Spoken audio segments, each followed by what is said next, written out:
ब्रेकनंतर एक मोठी बातमी आहे। मंत्रालयामध्ये फक्त 20% कर्मचारीच उपस्थित होते अशी माहिती समोर आली आहे। मंत्रालयातील कारभारावर त्यामुळे मोठा प्रश्नचिन्ह उपस्थित झाला आहे। 20 जूनला 19,457 पैकी फक्त 3,795 कर्मचारी हे मंत्रालयामध्ये उपस्थित होते।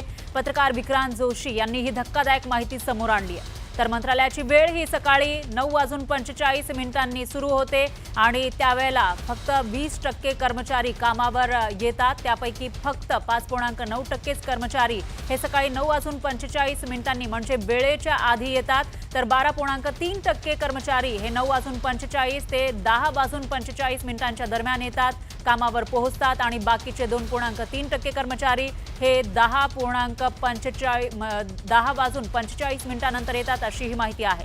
तर फेस स्कॅनिंग मशीनमुळे वेळ लागत असल्याने कारण कर्मचाऱ्यांकडून दिलं जातंय अशी ही माहिती आहे।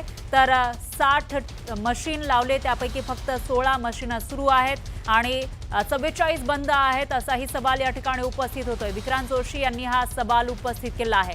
मंत्रालय ज्या ठिकाणावरून राज्याचा कारभार हाकला जातो त्या ठिकाणी जे टोटल कर्मचारी आहेत त्यांच्यापैकी फक्त 20% कर्मचारी शुक्रवारी कामावर हजर होते अशी माहिती समोर आली आहे आणि त्यांच्या कामावर येण्याची जी वेळ आहे त्याबद्दलची सुद्धा माहिती पत्रकार विक्रांत जोशींनी समोर आणली आहे।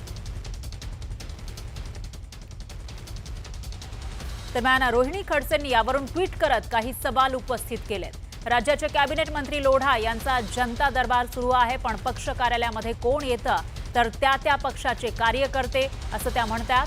तर त्यामुळे हा जनता दरबार नाही तर कार्यकर्ता दरबार आहे असा आमचा आरोप असल्याचंही रोहिणी खडसेंनी म्हटलेलं आहे। या दरबारामध्ये सर्रासपणे सरकारी अधिकारी वापरले जात आहेत। यात मंत्री महोदयांनी त्यांना उपलब्ध केलेल्या मर्यादेपेक्षा जास्त स्टाफ वापरला अशी आमची शंका आहे असंही रोहिणी खडसेंनी म्हटलेलं आहे। मंत्रालयामध्ये फक्त 20% कर्मचारी कामावर येतात अशी धक्कादायक माहिती असल्याचंही त्यांनी म्हटलंय।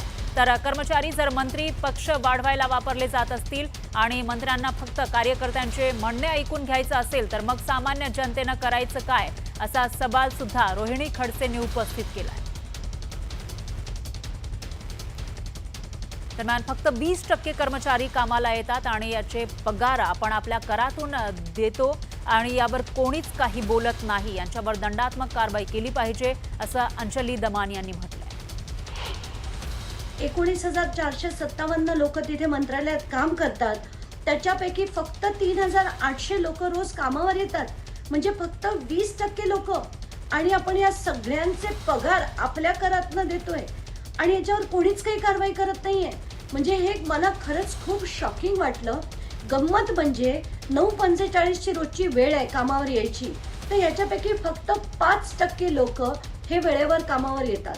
एवढंच नाही तर तिथे जे 60 आता फेस रेकग्निशन कॅमेरे लावले आहेत त्याच्यापैकी 44 कॅमेरे बंद स्थितीत आहेत आणि त्याच्या लोकेशन सकट त्या पत्रकारांनी ते पुरावे दिलेत। तर ही जी धक्कादायक माहिती समोर आली आहे त्यावर सरकारकडून शासनाकडून काही स्पष्टीकरण दिलं जातं का ते बघावं लागेल। यानंतर